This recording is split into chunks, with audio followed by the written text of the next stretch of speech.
네, 우리 다시 한번 반갑게 인사합시다. 사랑합니다. 축복합니다. 사랑합니다. 네, 반갑습니다. 사랑합니다. 축복합니다. 네, 감사합니다. 기억하는 분이 계실지 모르겠지만 제가 꼭 3년 전에 여호수아서로 강해 설교를 한 적이 있습니다. 여호수아서 1장부터 시작해서 32번에 걸쳐서 23장까지 했습니다. 마지막 23장을 하지 못했어요. 일부러 그런 건 아니고 어떻게 하다 보니까 마지막 23장은 못한 채 지금까지 3년이 되었습니다. 혹시 24장 언제 하나 기다리신 분 계세요? 한 분도 없군요. 네. 저도 그렇게 생각을 했습니다. 네.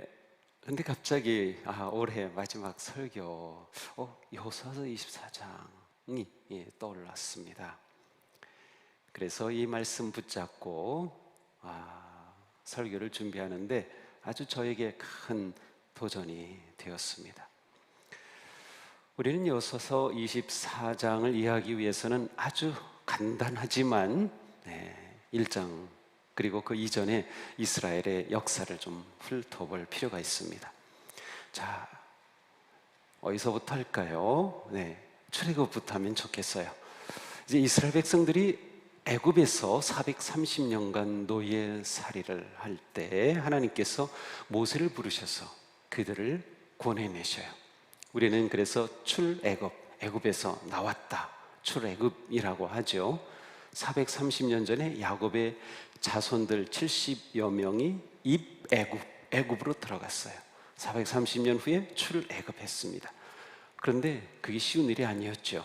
6월절에 놀라운 일이 있었고 추격해오는 군대를 따돌리고 홍해를 건너서 가로질러 가는 위대한 놀라운 역사가 있었어요. 이스라엘 민족 안에는 하나님께서 우리를 홍해를 갈라 구원하셨다고 하는 그런 민족적 기억이 남아있어요. 그래서 구약 성경을 보면 시편에서도 계속해서 이 기억을 되살리는 것을 볼 수 있어요. 자, 그렇게 출애굽하고 시내산에서 말씀을 받고 40년간 광야 생활을 합니다.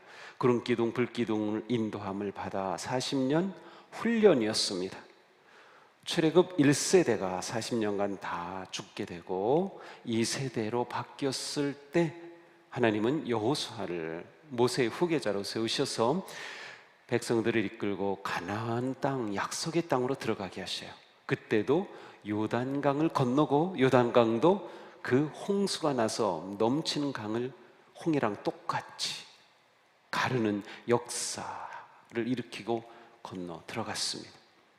그런데 그 땅은 텅 빈 땅이 아닙니다. 이미 그 땅을 차지하고 이미 청동기를 지나 철기 문화를 누리는 그러한 강력한 민족들이 그 땅을 차지하고 있었어요.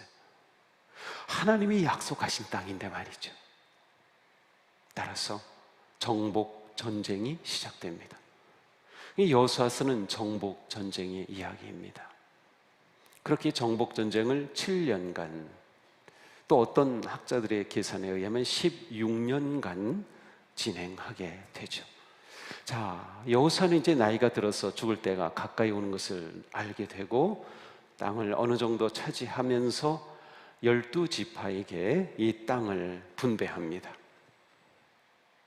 각각 지파에게 분배하죠. 물론 요단강 동편에 이미 땅을 분배받은 두 지파 반이 있었지만 나머지 지파들에게 땅을 분배하죠.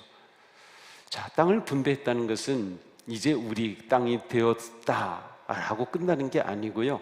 분배받은 그 땅을 지키는 것과 더 나아가서 아직도 우리 땅으로 분배받았지만 거기에 있는 원주민들을 쫓아내는 두 가지 임무가 동시에 있었습니다. 이후의 역사를 보면 처음 여호수아가 분배했던 땅인데 그래서 그들이 차지했었는데 나중에 다시 원주민들에게 빼앗긴 것도 보이고요, 다시 되찾기도 하고, 이게 다윗 시대까지 계속 반복되는 모습도 보여요. 바로 이러한 상황이에요. 자, 그러니까 이스라엘의 역사 속에 지금은 아주 중요한 상황입니다. 이제 이 땅을 어느 정도 차지하고 땅이 다 분배되고 이제 하나님이 왕이 된 그러한 놀라운 가나안의 새 역사를 창조해 갈 그런 중요한 시점이죠. 이 시점에서 여호수아가 마지막 유언 설교를 합니다. 그것이 23장이에요. 23장에서 여호수아는 아주 중요한 4가지 핵심적인 내용을 유언으로 설교합니다. 첫째, 하나님께서 그들을 위해 지금까지 싸우셨어요. 그래서 그 땅을 차지했어요. 앞으로도 그들을 위해 싸우실 것이다. 두 번째, 모세의 율법책에 기록된 대로 그대로 지켜 행하라. 세 번째, 하나님을 가까이 하라. 네 번째, 하나님을 사랑하라. 이것이 여호수아가 부탁한 마지막 유언이었습니다. 그리고 하나 마지막에 덧붙이죠. 너희가 만약 이것을 지키지 않고 다른 신을 섬기면 하나님이 진노하실 것이다 라는 겁니다. 자, 이렇게 유언으로 여호수아가 깔끔하게 마무리되었어요. 그런데 24장이 부록으로 추가되었습니다. 여호수아도 아마 생각하지 못했던 또 한 번의 유언을 남길 이러한 상황에 놀랐던 것 같습니다. 왜 이렇게 두 번째 유언을 또 남겨야 했을까? 14절에서 24장 14절에서 그 실마리를 찾아볼 수 있어요. 너희 조상들이 강 저쪽과 애굽에서 섬기던 신들을 치워버리고 여호와만 섬기라. 무엇입니까?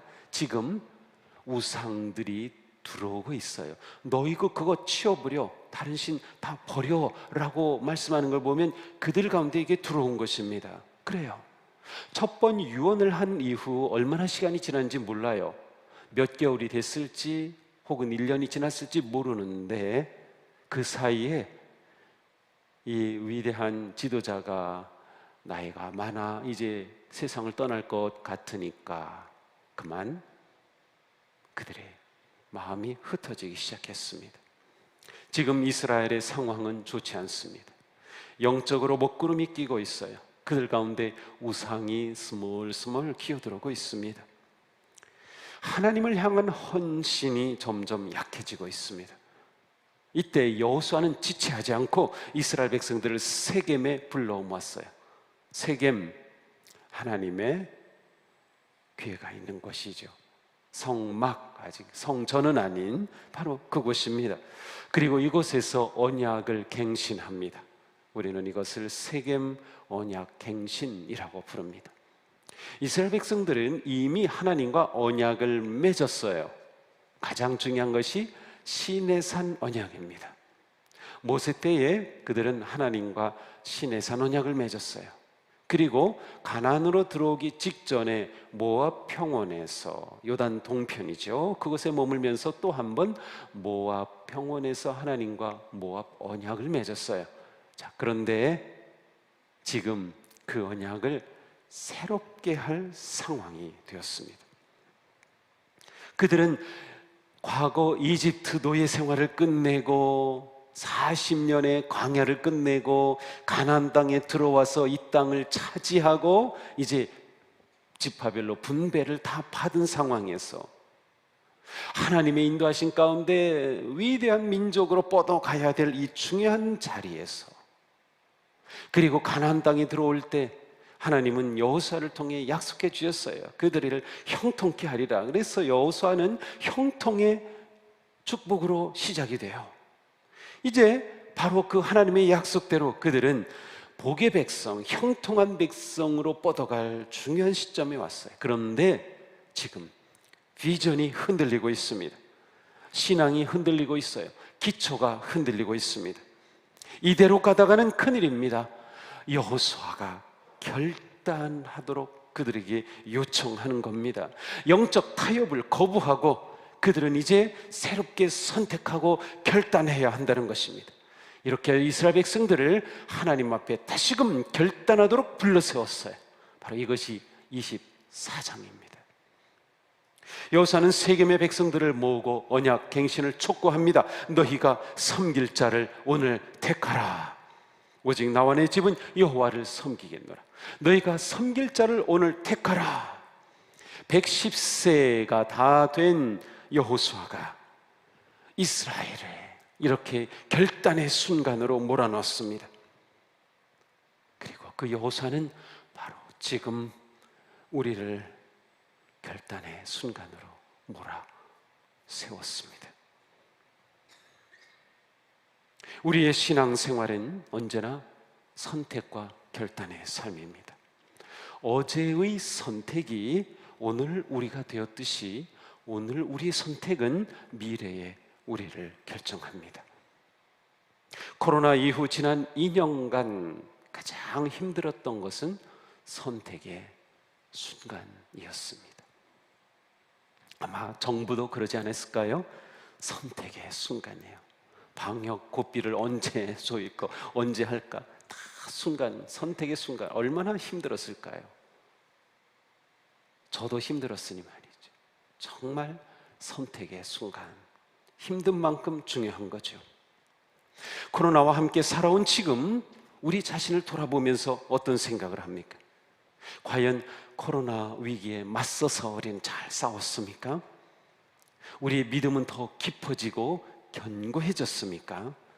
하나님과의 관계는 더 친밀해졌습니까? 원래 위기가 생기면 하나님과의 관계가 친밀해지기 마련이에요. 그런데 그렇지 못한 것 같아요. 하나님의 말씀이 더욱 선명하게 들리고 있습니까? 사실 영적으로 본다면 코로나는 위기이지만 사실은 놀라운 기회였습니다. 우리가 신앙적으로 제정신을 차릴 기회, 우리의 믿음이 깊어질 기회, 우리가 교회의 본질을 회복할 기회, 우리가 더욱 깊어지고 성장할 기회, 하나님을 더욱 의지하고 하나님의 섭리하심에 온전히 맡길 기회였습니다. 매일 은혜 생활 가이드 그 기회였습니다. 매일 말씀 묵상 그 기회였습니다. 그런데 지금 우리의 모습은 어떻습니까?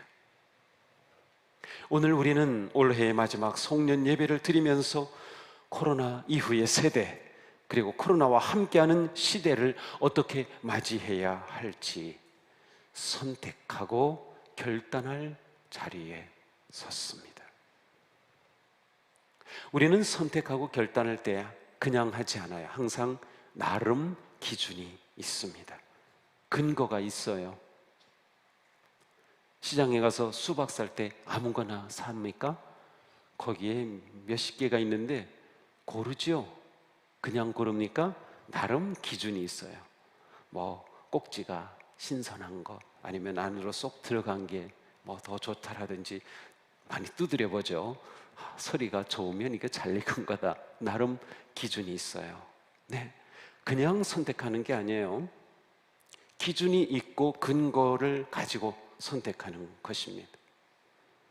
코로나 시대를 살면서 많은 경우 우리가 무엇에 익숙해졌습니까? 상식과 의학적인 지식과 과학적인 데이터를 근거로 선택하고 결정하는데 아주 익숙해졌습니다.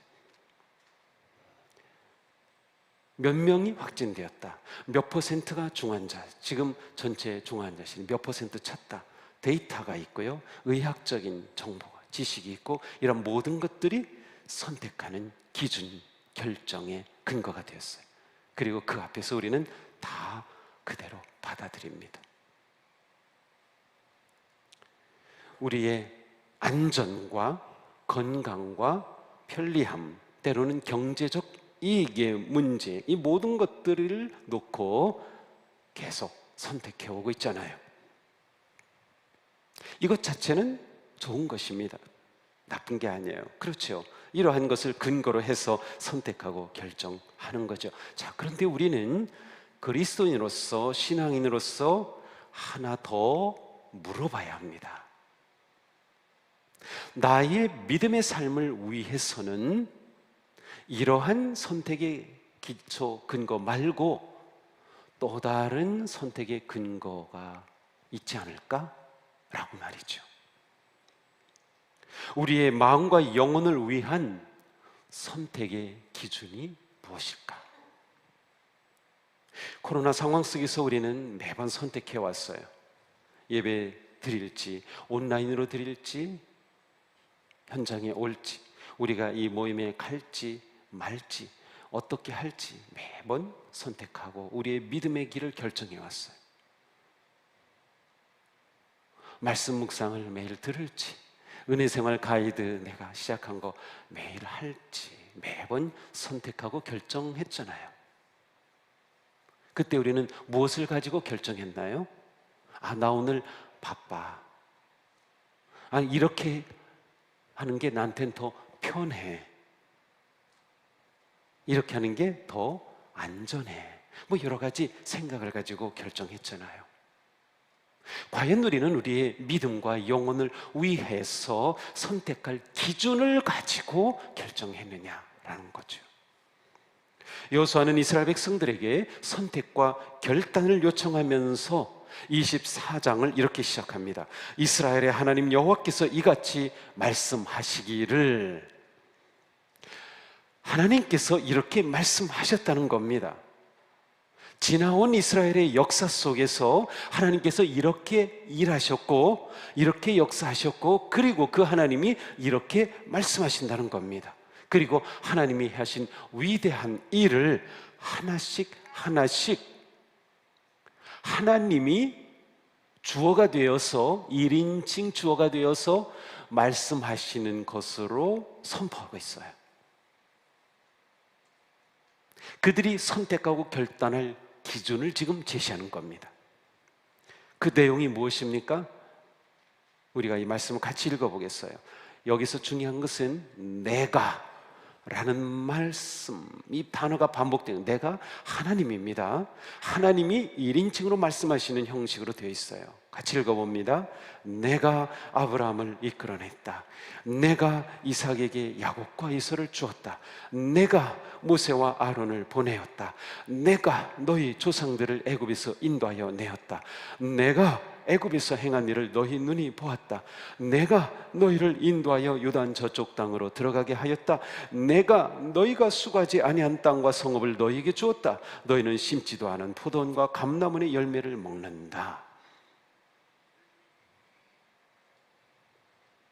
하나님은 아브라함으로부터 시작해서 그 후손들이 이집트로 이주한 300년의 역사, 이집트에서 거주한 430년의 역사, 광야의 40년의 역사, 그리고 가나안 땅에 들어와 동편과 서편에서 성읍을 차지한 지난 16년의 역사까지 쭉 훑으시면서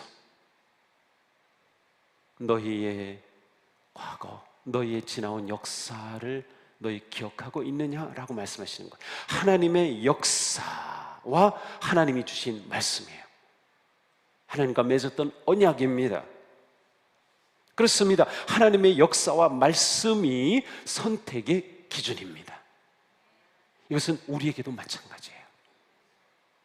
오늘 우리가 선택하고 결단한다? 무엇을 근거로 합니까? 하나님의 말씀과 내 삶을 지금까지 인도하신 그 하나님의 역사하심을 기억하는 겁니다. 여호수아는 이렇게 하나님의 역사하심을 기억하게 합니다. 우리는 코로나 시대를 살면서 우리의 마음과 영혼을 위한 선택과 기준을 하나님의 역사와 말씀으로 생각하지 않은 채 단지 편리함과 육체적 조건에 따라 선택하고 결정하진 않았습니까? 하나님이 나를 부르신 그 사명과 나를 향한 하나님의 선하신 뜻을 잊어버린 건 아닙니까? 뒤를 돌아보면 하나님이 하신 일이 보입니다. 기억이 그래서 중요한 겁니다. 예배의 가장 중요한 핵심이 기억입니다. 뭘 기억해요? 우리를 위한 하나님의 그 은혜와 사랑을, 우리를 위한 예수 그리스도의 십자가의 구속의 은혜와 사랑을 기억해내는 겁니다. 그래서 계속 같이 말씀을 듣고 계속 찬송을 부르고 그리스도를, 십자가를 보면서 기억하는 거예요. 예배의 초점은 기억이에요. 기억을 통해서 되살리는 겁니다. 그런데 이스라엘 백성들이 희미해진 겁니다. 왜? 우상이 슬쩍 들어왔거든요. 우리 교회도 마찬가지죠. 내년 50주년 주빌리, 희년의 50주년을 맞이하는데 우리는 지나온 50년을 기억해야 합니다. 하나님께서 우리 가운데 어떤 일을 행하셨는지, 하나님이 어떠한 사랑을 보이셨는지, 우리는 그 사랑 앞에 어떻게 반응했는지 말이죠. 우리에게 보이신 하나님의 역사와 말씀이 우리의 선택과 결단의 기준이 됩니다. 그래서 우리는 말씀이 중요한 겁니다. 기도가 중요한 겁니다. 예배가 중요한 겁니다. 이어서 여호수아는 외칩니다. 여호와를 경외하며 온전함과 진실함으로 그를 섬기라. 애굽의 신들을 치워버리고 여호와만 섬기라. 그렇습니다. 어떻게 결단하라고요? 그렇습니다. 여호와만 섬기라는 거예요. 여호와를 경외하고 여호와만 섬겨라. 선택과 결단의 방향, 초점을 말해줍니다. 지금 이스라엘이 해야 할 선택은 우상을 버리고 하나님을 섬기는 겁니다. 선택에는 언제나 포기가 따릅니다. 포기 없는 선택은 없습니다. 그것은 선택이 아닙니다. 하나님을 선택한다. 그것은 우상을 포기하는 것입니다. 하나님을 섬긴다. 그것은 세상을 내려놓는 것입니다. 오늘 우리가 선택과 결단 앞에 섰다는 것은 내가 포기할 것이 있다는 것이에요. 어떻게 선택하느냐에 따라서 무엇을 포기할지가 결정됩니다. 내가 시간을 선택할 때 내가 은혜 생활을 선택하면 이것을 잡는 거고요. 그 대신 다른 시간은 포기하는 겁니다. 신앙생활은 끊임없는 선택과 포기입니다. 이스라엘 백성의 치명적인 문제는 외부의 적이 아니었습니다. 바로 그들 안에 있었어요. 그들의 마음이 문제였습니다. 그래서 예수님은 말씀하셨어요. 한 사람이 두 주인을 섬기지 못할 것이니 혹 이를 미워하고 저를 사랑하거나 혹 이를 중히 여기고 저를 경히 여김이라. 너희가 하나님과 재물을 겸하여 섬기지 못하느니라. 하나님을 사랑한다는 것은 오직 하나님이 생명의 주인이시며 복과 은혜의 원천이심을 신뢰하고 순종하는 것이에요. 하나님을 섬기기로 결단하고 선택하는 것은 궁극적으로 탐심을 포기하는 것이에요. 우리가 지금 골로새서 묵상하고 있죠. 골로새서 3장 5절에 이런 말씀이 있어요. 사도 바울이 탐심은 우상이다. 왜 탐심이 우상일까? 무슨 뜻일까? 그렇습니다. 왜 탐심이 우상이냐 하면 탐욕은 자신을 하나님보다 더 귀하게 여기는 것이기 때문이에요. 그래서 탐심이 우상입니다. 코로나에 지치고 몰리면서 우리 자신도 모르는 사이 우리는 하나님보다 우리 자신을 섬기는 데 더 익숙했습니다. 하나님을 의지하기보다 스스로 자신을 의지하였습니다. 그뿐 아니라 우리는 더욱더 이기적이 되었습니다. 우리 사회가 그렇게 되었어요. 다 이기적이 되었어요. 하지만 우리의 이러한 모습은 하나님 뜻 안에서 살아야 할 우리의 진정한 모습이 전혀 아닙니다. 하나님의 뜻은 사실 어려울수록 다른 사람의 평안을 구해야 하고 이웃의 고통과 아픔을 품어주고 위로해 주는 것이기 때문입니다. 지금은 우리가 이 잘못된 길에서 돌이켜 하나님을 섬기는 삶을 선택하고 결단할 시간입니다. 하나님을 경외하며 섬기는 삶은 하나님을 예배하고 순종하며 하나님의 뜻에 따라 이웃을 사랑하고 기쁨으로 섬기는 삶입니다. 섬김이라고 하는 단어는 예배 아니면 봉사, 이 두 가지 뜻이 동시에 들어 있습니다. 그래서 섬김이라고 하는 단어가 성경에서 예배로 번역되기도 하고 봉사로 아니면 섬김이라는 단어로 번역되기도 합니다. 하나님을 향한 섬김을 예배라고 한다면 사람을 향한 섬김을 봉사다, 이렇게 표현할 수는 있어요. 예배라는 단어에는 하나님을 향한 섬김 그리고 사람을 향한 섬김이 모두 포함되어 있습니다. 그러므로 하나님 사랑과 이웃 사랑이 곧 예배입니다.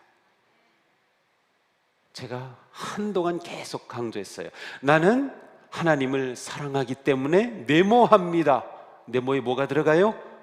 예배입니다. 나는 하나님을 사랑하기 때문에 예배합니다. 동시에 나는 이웃을 사랑하기 때문에 예배합니다. 하나님을 예배하는 성도가 하나님의 뜻과 말씀에 따라 이웃을 사랑하는 삶을 살 때 진정한 예배자가 되는 것이에요. 이것이 곧 하나님 앞에 의롭게 정의로운 삶을 사는 삶입니다. 코로나는 거리두기라고 하는 일상의 새로운 표준, 새로운 노멀을 만들었습니다. 아이러니하게도 거리두기가 우리의 생명을 지키는 최선의 노멀이 되었어요. 그러나 거리두기로 인해 우리가 하나님으로부터 그리고 이웃으로부터 멀어진다면 사실 우리의 생명은 점점 빠져나갑니다. 영혼의 생명력이 사라진다는 거예요. 우리는 몸만 가지고 있는 존재가 아니에요. 마음만 가진 존재도 아니에요. 몸과 마음에 함께 있는 전인적 존재입니다. 몸과 마음과 영혼이 우리 존재입니다. 그러므로 몸이 거리두기를 하면 마음도 멀어지게 돼 있어요. 이것은 어쩔 수 없어요. 우리가 그렇게 존재하기 때문에. 따라서 우리는 선택해야 합니다. 이러한 상황에서라 하더라도 하나님께 더 가까이 갈 수 있는 길을 선택해야 합니다. 서로에게 더 가까이 다가설 수 있는 길을 선택해야 합니다. 대면이든 비대면이든 항상 진정한 예배의 길을 선택하는 거예요. 온라인으로 예배 드릴 수밖에 없는 상황 가운데 있어요. 또 어떤 직종에서 일하시는 분들은 교회에 가지 말라고 하고 갔다 오면 점검까지 하고 참 그래도 어쩔 수 없어요. 그죠? 그러니 여기 현장에 오고 싶어도 온라인으로 예배를 드릴 수밖에 없습니다. 하지만 그렇게 드리는 예배라 하더라도 정말 하나님께 가까이 하나님을 사랑하는 예배냐 말이죠. 그게 중요한 거예요. 옷차림도 정말 예배 자리 오는 것처럼 딱 입고 넥타이까지 매면 어떨까요? 집에서 온라인으로 예배하는데 뭐 이렇게까지 해야 될까? 아까 글쎄요, 넥타이까지 매고 머리도 싹 이렇게 한다면 분명히 그 마음은 하나님께로 가까이 갑니다. 분명합니다. 자세도 바르게 소파에 이렇게 누워서 예배하나요? 그냥 어질러 놓고 예배하나요? 예배하기 전에 깨끗이 청소도 하고 시간도 정확하게 구별해서 내 편리에 따르지 않고, 또한 온라인을 통해 서로 소통할 수 있는 기회를 자꾸 만들어야 돼요. 문자라도 자꾸 보내고 전화도 할 수 있으면 하고 뭔가 우리가 노력해야 돼요. 하나님을 섬기는 삶을 위해서. 여호수아는 다시 한번 이스라엘 백성들에게 결단을 촉구합니다. 너희가 섬길 자를 오늘 택하라. 오직 나와 내 집은 여호와를 섬기겠노라. 여호수아 자신이 먼저 결단했어요. 오직 나와 내 집은 여호와를 섬기겠다. 그러니 너희들 선택해라. 그러자 백성들이 대답하죠. 주님을 저버리고 다른 신들을 섬기는 일은 우리가 절대로 하지 않겠습니다. 우리는 주님을 섬기겠습니다. 오직 그분만이 우리의 하나님이십니다. 야, 그러면 여호수아가 그래 잘했다 이렇게 할 것 같은데 웬걸요? 19절에 이렇게 말하죠. 당신들은 주님을 섬기지 못할 것이요. 그러자 21절 22절에 말합니다. 아닙니다. 우리는 주님만을 섬기겠습니다. 우리가 증인이 되겠습니다. 그러자 여호수아가 말합니다. 그러면 이제 당신들 가운데 있는 이방신들을 내버리고 마음을 주 이스라엘의 하나님께 바치십시오. 마음을 바치십시오. 그때서 백성들은 다시 한번 약속합니다. 우리가 주 우리의 하나님을 섬기며 그분의 말씀을 따르겠습니다. 자, 여호수아와 백성들 간의 반복적인 질문과 대답이 이렇게 왔다 갔다 합니다. 여기서 우리는 무엇을 느낍니까? 여호수아가 얼마나 마음 졸이며 간절하게 이스라엘 백성들이 진정으로 결단하고 선택하기를 원했던 것일까요? 여기서 다시금 세워지지 않으면 그들의 미래가 없기 때문이죠. 이렇게 하여서 세겜 언약이 세워졌습니다. 신앙생활의 중립지대는 없습니다. 여호와 하나님 그분만이 우리의 하나님이 되십니다. 예수님만이 우리의 구세주이십니다. 우리의 참 소망이시며 우리가 의지하고 따라야 할 유일한 그리스도 오직 예수님입니다. 우리는 우리의 마음이 온전히 주님의 것이 되는 길을 선택하고 결단해야 합니다. 오늘 우리의 결단이 내일을 결정합니다. 오늘 우리의 헌신이 자녀들의 장래를 결정할 것입니다. 오늘 우리의 결단이 교회의 미래를 결정할 것입니다. 오늘의 결단이 역사를 이룹니다. 사랑하는 성도 여러분, 이 시간 주님 앞에 진정으로 선택하며 결단하기 바랍니다. 머뭇거리지 마십시오. 코로나가 핑계가 될 수 없습니다. 그 무엇도 하나님과 언약을 새롭게 갱신하는 우리의 헌신과 마음을 막을 수 없습니다. 문제는 상황이 아니라 우리의 마음입니다. 우리의 신앙입니다. 중요한 것은 오직 하나님을 향한 우리의 거룩한 선택과 진정한 결단입니다. 이 시간 큰 소리로 진정의 마음을 담아 아멘으로 결단하며 하나님께 나아갑시다. 오직 주님만 사랑하시겠습니까? 오직 주님만 섬기겠습니까? 오직 하나님이 당신의 주인이심을 믿습니까? 오직 하나님이 당신의 생명임을 믿습니까? 어떤 상황에서도 끝까지 하나님만 의지하고 바라겠습니까? 하나님을 사랑하고 이웃을 사랑하는 참된 예배자가 되겠습니까?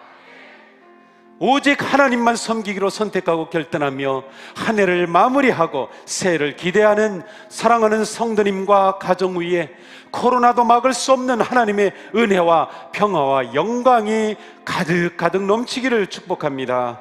우리는 새해도 코로나 위기를 넘어서 여호수아를 통해 약속하신 그 형통의 삶이 우리 가운데 넘쳐나기를 축복합니다. 우리의 결단과 헌신이 새해를 빛난 새해로 열어갈 것입니다. 부활의 주님이 우리와 함께 하십니다. 주님은 결코 변하지 않으십니다. 그 주님 꼭 붙잡고 그 주님만 바짝 따르는 우리가 되기를 축복합니다. 기도합시다. 주님, 코로나로 참 어렵고 힘들게 2년을 보내왔습니다. 그러는 사이에 저희들의 믿음도 연약해지고 넘어지기도 하고 저희들의 삶이 흔들리기도 하였습니다. 저희들의 선택과 결단의 가치관이 바뀌기도 하였고 기준도 움직였습니다. 그러나 주님, 오늘 다시금 여호수아 선지자의 결단의 촉구의 음성 앞에 서서 주님 앞에 헌신하며 결단합니다. 주님, 저희의 부끄럽고 추한 죄를 씻어주시고 새해 거룩한 모습으로 서게 하여 주시옵소서. 오직 주님만을 사랑하겠습니다. 오직 주님만을 섬기겠습니다. 오직 하나님을 우리의 주인으로 따르겠습니다. 주님, 우리와 함께하여 주시옵소서. 예수님 이름으로 기도합니다. 아멘.